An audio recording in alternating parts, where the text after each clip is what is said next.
Okay. Hi everyone, welcome back to my YouTube channel. This is a short video on IELTS preparation. Since a lot of you have been asking about it, बहुत सारे लोग पूछ रहे हैं मुझसे IELTS के बारे में कि आपने कहाँ से प्रिपरेशन करी थी, how did you give the exam, कैसा होता है एग्ज़ाम, क्या पैटर्न है। तो मैं आपको इस वीडियो में छोटी फटाफट समझा देती हूँ कि IELTS क्या है। IELTS बेसिकली 4 टाइप का टेस्ट है जिसमें से 3 एक ही दिन होता है और एक अलग दिन होता है। वो 4 क्या है, वो है राइटिंग, रीडिंग और लिसनिंग और स्पीकिंग। तो आपका राइटिंग, रीडिंग और लिसनिंग एक ही दिन होता है। जहाँ तक बात रही स्पीकिंग की, स्पीकिंग अलग दिन होता है। वो पहले भी हो सकता है, वो बाद में भी हो सकता है। उसके लिए आपको मैसेज पे बता दिया जाता है कि आपका वेन्यू क्या है आपके इंटरव्यू के लिए। तो अब मैं फटाफट राइटिंग पे आती हूँ। राइटिंग में आपको ऐसे लिखने होते हैं। 2 तरह के क्वेश्चंस होते हैं ऐसे में भी। एक ऐसे होता है ओपिनियन बेस्ड होगा, ओपिनियन देना होगा आपको कि आप किसी टॉपिक पे अग्री करते हो या डिसअग्री करते हो, या फिर what do you think about something. आपके यूजुअली ऐसा ही होता है कि आपके वो आते हैं, ओपिनियंस आते हैं, आपको बताया जाएगा कि आजकल ऐसा बहुत हो रहा है, इससे आपको क्या लगता है, इसके एडवांटेज है, डिसएडवांटेज है, या ऐसा हो रहा है आप इससे अग्री कर रहे हो या डिसअग्री कर रहे हो। तो ये आपका मेन कंसेप्ट होगा। अब इसमें राइटिंग में आपको क्या करना है, आपको क्वेश्चन बहुत अच्छे से समझना है। 250 300 कुछ ऐसे वर्ड लिमिट होती है, मैं कैप्शन में लिख दूंगी एज इन सब टाइटल्स के उस पर कि एग्जैक्ट लिमिट क्या होती है, क्योंकि मुझे अभी एग्जैक्ट पता नहीं है। तो इसमें अगर मैं आपको मोटा मोटा बताऊँ कि कैसे लिखना होता है, तो पहला पैराग्राफ होता है आपका इंट्रो, फिर आता है बॉडी और लास्ट होता है कंक्लूजन। तो बॉडी में आप 2 या 3 पैराग्राफ्स लिख सकते हैं। अगर आपको डिसएडवांटेज और एडवांटेज दोनों डिस्कस करने हैं तो भी आप सिर्फ 2 पैराग्राफ्स में कर सकते हैं कि एक में आपने एडवांटेज बता दिए और एक पैराग्राफ में आपने डिसएडवांटेज बता दिए। ये सब बॉडी के लिए है। तो इंट्रो में आप क्वेश्चन समझोगे और आपको जो समझ आया आप पहले वो लिखोगे कि क्वेश्चन है क्या, उसने क्या पूछा है, और फिर आप ये बताओगे कि आप क्या लिखने वाले हो, एक जिस्ट दे दोगे। अगर आप टॉपिक पे डिसअग्री करने वाले हो तो उसका, अग्री करने वाले हो तो उसका, और अगर दोनों ही लिखना है तो आप कैसे क्या क्या चीज़ें लिख सकते हो कि आपका ओपिनियन है, आपको इंट्रो में ये बताना होता है। बॉडी में आप उस चीज़ को एलाबोरेट करके बताते हो। तो फॉर एग्जांपल आपको किसी चीज़ में डिसएडवांटेज और एडवांटेज दोनों लिखने हैं, तो आप एक पैराग्राफ में एडवांटेज लिखोगे, दूसरे पैराग्राफ में उसके डिसएडवांटेजेस। पर अगर आपको सिर्फ एक चीज़ लिखनी है तो इसमें मैं आपको ये बताऊँगी कि अगर आप सिर्फ एडवांटेज लिख रहे हो किसी चीज़ के, तो अपने दिमाग में एग्जाम्पल सोच लो। फॉर एग्जाम्पल आपका क्वेश्चन है कि आजकल लोग रूरल से अर्बन एरियाज़ में बहुत आ रहे हैं, तो इसमें आपको क्या लगता है, इसका फ़ायदा है नुकसान है। अगर आप लिखोगे फ़ायदा है तो आप 2 चीज़ें सोच लो। जैसे मेरे दिमाग में 2 चीज़ें आई कि एक एजुकेशन पर्पज़ के लिए और जॉब अपॉर्चुनिटीज़ के लिए बहुत अच्छा है, दूसरा मेडिकल फैसिलिटीज़ बहुत अच्छी मिल जाएंगी, ओवरऑल उनको अच्छा एक्सपोजर मिल जाएगा कल्चर के उससे। तो मैंने ये 2 पैराग्राफ्स, एक में मैं एजुकेशन लिख लूँगी और अपॉर्चुनिटीज़ लिख लूँगी, और एक पैराग्राफ में मैं मेडिकल हेल्थ फैसिलिटीज़ लिख लूँगी और कल्चरल एक्सपोजर लिख लूँगी। तो मेरे 2 पैराग्राफ्स रेडी हो गए हैं। और फिर लास्ट में आता है कंक्लूजन। कंक्लूजन में आप कुछ नया नहीं लिख सकते हैं। कंक्लूजन में आपको बस एक्सप्लेन करना होता है कि आपने ऊपर पूरा क्या लिखा है। तो वो इंट्रो की तरह ही होता है, बस इंट्रो में आप बता रहे हो कि आप क्या लिखोगे, और कंक्लूजन में आप सब सम अप कर रहे हो कि आपने ये लिखा हो, क्यों लिखा है। तो ये था आपका राइटिंग। अब राइटिंग का दूसरा पार्ट, ये पार्ट 1 था राइटिंग का।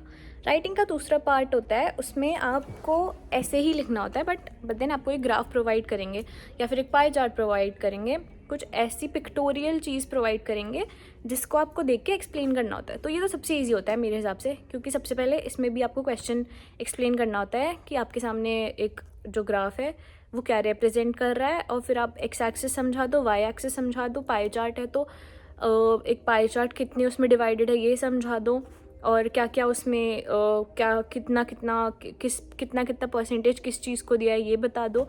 उसके बाद आपको लोएस्ट पॉइंट और हाईएस्ट पॉइंट डिस्क्राइब करना होता है, और लास्ट लाइन में कंक्लूजन लिख दो। ज़्यादा से ज़्यादा ये 6 सेंटेंसेस का ये पैराग्राफ होगा, उससे ज़्यादा का नहीं होता है, और इसकी वर्ड लिमिट भी कम होती है। तो ये तो मेरा फेवरेट पार्ट था राइटिंग में, क्योंकि बहुत ईजी होता है और 5-10 मिनट में हो जाता है। और आपको मैं टाइम मैनेजमेंट के लिए ऐसे बोलूँगी कि आपको राइटिंग जब स्टार्ट करनी है तो देखो, ये जो पिक्टोरियल वाला ऐसे मैंने बताया ये तो एकदम हो जाता है, पर जो वैसे ऐसे होता है वो आपको समझ नहीं आता। तो आप क्वेश्चन को समझने की कोशिश करो कि वो पूछ क्या रहा है, और एक बार आपने क्वेश्चन समझ लिया तो आप एक दिमाग में ब्लूप्रिंट बना लो कि हाँ, मेरा इंट्रो में ये लिख लूँगी और लिख लूँगी या लिख लूँगा और बॉडी में ये आ जाएगा, कंक्लूजन में आ जाएगा। बॉडी को एनालाइज करना बहुत ज़रूरी है कि बॉडी में आप क्या क्या लिखने वाले हो। एक बार आपके दिमाग में आ गया कि क्या लिखना है, बस फिर आप लिखते जाओगे। और राइटिंग स्पीड गाइज अच्छी रखना। ज़रूरी नहीं है कि आप बहुत एडवांस्ड इंग्लिश यूज़ करो, ऐसे में भी नहीं आ रहा है तो कोई दिक्कत नहीं है, लेकिन जो लिख रहे हो एटलीस्ट वो तो सही लिखो। ग्रामेटिकल मिस्टेक्स अवॉइड करना, ठीक है, क्योंकि पंक्चुएशंस में बहुत ध्यान देना, स्पेलिंग्स में ध्यान देना, क्योंकि ऐसे लिखते टाइम ये बहुत गलतियाँ हो जाती हैं। उसके बाद हम आते हैं रीडिंग में। रीडिंग में तो आपको पता ही होगा 3 पैसेज आते हैं, उन्हें हमें समझना होता है बहुत अच्छे से और फिर उनके बेसिस पे आंसर्स करने होते हैं। रीडिंग के लिए मैं आपको ये एडवाइस करूँगी कि आप ऑनलाइन आइल्स की रीडिंग सैम्पल पेपर्स देखें जिनके आंसर भी होते हैं, तो पहले आप उन्हें सॉल्व करें और वो करें, टाइमर लगा के सॉल्व करें हमेशा, ताकि आपको समझ आए कि आप कितना टाइम कहाँ पे लगा रहे हैं। तो इसमें तो मैं आपको ज़्यादा कुछ एडवाइस करना नहीं चाहूँगी, क्योंकि ट्रू एंड फॉल्स में मेरे खुद बहुत गलत होते थे। ट्रू एंड फॉल्स मुझे नोट गिवन में बहुत कन्फ्यूजन होता है और मेरे से बहुत लोग कहते भी हैं कि कोई सोल्यूशन है आपके पास इसका, तो मैं ट्रू और फॉल्स लास्ट में करती थी। यूजुअली लोग पहले करते हैं क्योंकि हमेशा सीक्वेंस में होते हैं, पर true and false not my cup of tea. अब हम आते हैं लिसनिंग पे। तो लिसनिंग पे आपको पता है एक ऑडियो आती है और फिर आपको क्वेश्चंस करने होते हैं। तो लिसनिंग तब तक ईजी है जब तक आप ध्यान से सुन रहे हो। और ये मैं स्पेशली बोली हूँ मैप वाले क्वेश्चन पे, क्योंकि आपको ऑडियो सुनते हैं और आपको मैप वो डिफाइन करना होता है। अगर आपकी लिसनिंग में कोई एक चीज़ छूट गई है, प्लीज़ उसे छोड़ के आगे बढ़ जाओ, क्योंकि अगर आप उसके चक्कर में रहोगे तो आपका आगे का सब गलत होता चले जाएगा। तो ध्यान से सुनो। और मैं तो कहूँगी कि आप इसके लिए मैं आपको एडवाइस करूँगी कि आप इंग्लिश मूवीज़ देखो विदाउट सबटाइटल्स। सबटाइटल से स्टार्ट करो ताकि स्टार्टिंग में आपको थोड़ी आदत पड़े। 1-2 मूवी सबटाइटल में देखो, फिर विदाउट सबटाइटल्स देखो। और एक्सेंट का ऐसा कुछ नहीं कि ऑस्ट्रेलिया जा रहे हो तो ऑस्ट्रेलियन एक्सेंट में आएगा, ब्रिटेन साइड जा रहे हो तो वहाँ का एक्सेंट आएगा, ऐसा कुछ नहीं है। अमेरिकन एक्सेंट ऐसा कुछ नहीं है, वो नॉर्मल ब्रिटिश एक्सेंट होता है या अमेरिकन एक्सेंट होता है, तो अमेरिकन एक्सेंट होता है, हाँ। तो इतनी कोई वो नहीं है। बस आप, मैं इसके लिए आपको कहूँगी मूवीज़ देखो और या फिर यूट्यूब में ऐसी वीडियोज़ देखो जो अमेरिकन इंग्लिश में बोल रहे हैं, ताकि आप समझ सको। कोशिश करो कि बिना सबटाइटल्स के समझो, क्योंकि वहाँ पे सबटाइटल्स नहीं आएंगे। इंग्लिश गाने भी सुन सकते हो आप, this will also profit you. अब हम आते हैं स्पीकिंग पे। स्पीकिंग में काफ़ी लोगों को बहुत डर लगती है। स्पीकिंग के लिए मैं आपसे कहना चाहूँगी कि प्रैक्टिस करो, practice will make you perfect. लेकिन अगर आपने कभी भी इंग्लिश स्पीकिंग में आपको कॉन्फिडेंस नहीं रहा है, इसके लिए भी मैं यही कहूँगी कि सीरीज़ देखो, मूवीज़ देखो।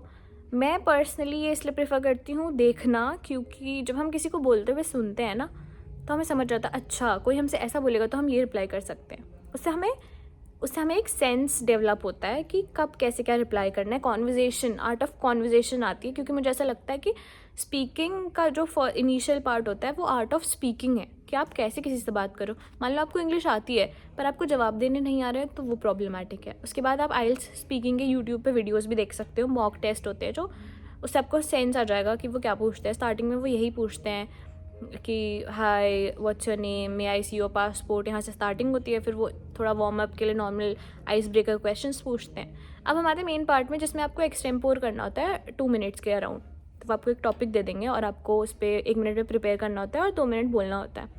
तो प्रिपेयर करने के लिए भी मैं ऐसे का ही फॉर्मेट यूज़ करती थी कि हाँ ये मेरी इंट्रो है और ये मेरी बॉडी है और ये मेरा कंक्लूजन है, ऐसे बोल दूँगी। दिमाग में सब सेट कर ले, बस मैं की पॉइंट्स पेपर पे लिख रही हूँ। अब इसमें ऐसा भी होता है कि अगर मान लो उन्होंने मुझसे पूछा है कि डू यू मतलब क्वेश्चन कुकिंग के बारे में कि आपको क्या बनाना अच्छा लगता है, तो कोशिश, और आपने कब सीखी कुकिंग, ये सब क्वेश्चन है। तो कोशिश ये करो कि आप एक बैकग्राउंड दो स्टोरी का। तो हमेशा ऐसे स्टार्ट करो, जैसे मैं होती तो मैं बोलती कि when I was in class 3 I was alone home, मतलब मैं क्लास 3 में थी, मैं घर में अकेली थी, तो मैंने तब पहली बार बिना किसी बड़े के खाना बनाने की कोशिश करी, हालांकि मुझे नहीं करनी चाहिए थी। बट तो आप एक बैकग्राउंड दे दोगे ना, तो वो स्टोरी जैसी लगेगी। ऐसा नहीं लगेगा कि आप बस बोले जा रहे हो, मतलब उन्होंने बस क्वेश्चन पूछा है तो आप आंसर करने के लिए बोल रहे हो। उन्हें आर्ट ऑफ कॉन्वर्जेसन दिखनी चाहिए। स्टोरी टेलिंग इसमें बहुत काम आएगी मेरे हिसाब से। इसके लिए भी मैंने आपको जैसे बोला कि आप मूवीज़ देखो, सीरीज़ देखो और गाने सुनो, और लेकिन बोलना भी बहुत ज़रूरी है। तो अगर आपके आसपास आपके छोटे भाई बहन हैं, चलो तो मजाक उड़ाएंगे, छोटे बच्चे हैं आपकी गली मोहल्ले के, आप उनसे बात करने की कोशिश कर सकते हो, या फिर दोस्तों से बात करने की कोशिश कर सकते हो, या आपस में गेम खेल लो कि चल आज इंग्लिश में बोलते हैं 1 घंटे तक, इंग्लिश में चैट करने की कोशिश करो। तो आई थिंक ये ऐसी चीज़ें हैं जो आपको हेल्प करेंगी. एंड गाइज मैं ये बताती हूँ कि मुझे ऐसा लगता था, जैसे हम बचपन से इंग्लिश मीडियम में पढ़े हैं, जो बच्चे, उनको यूजुअली ऐसा लग सकता है कि हमारी इंग्लिश तो बहुत अच्छी है, हमें क्या ही दिक्कत होगी, ये वो. तो मैं पर्सनली मैं ये नहीं बोलूँगी मेरी इंग्लिश बहुत अच्छी है, पर बुरी नहीं है.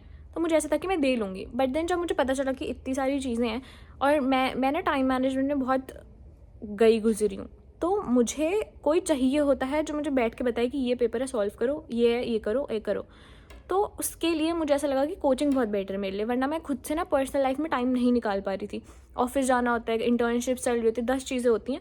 तो आप खुद से पढ़ने जब बैठो, अगर आप में इतना सेल्फ कंट्रोल है कि हाँ मेरे पास ये डिसिप्लिन हो आप बहुत, कि मुझे इतना टाइम पढ़ना है, तो मे बी आप कर सकते हो.